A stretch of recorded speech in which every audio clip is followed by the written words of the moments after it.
which is recognized as part of Azerbaijan but is administered by ethnic Armenians.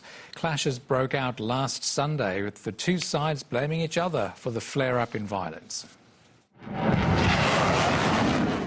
A barrage of artillery fire, the latest salvo in one of the world's most intractable conflicts. As missiles rain down, civilians can only huddle in basements.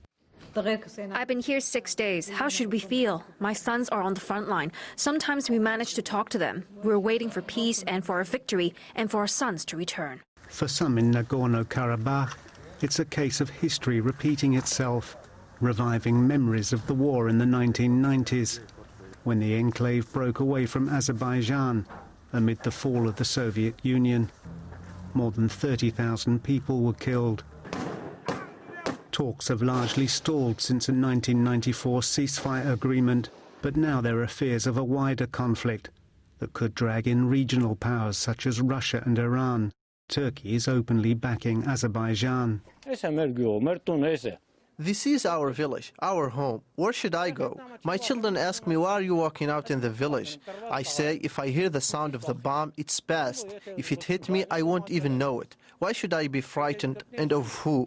Russia, the US and France, which make up the so-called Minsk group of the Organization for Security and Cooperation in Europe, have called for a ceasefire. Armenia says it's ready to talk.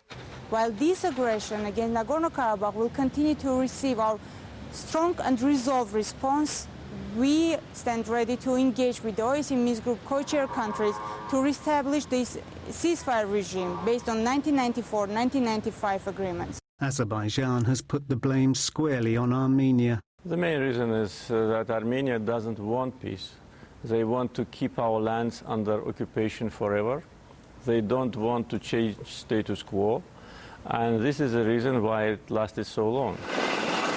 As ever, the truth is hard to come by. Members of the media are among the casualties.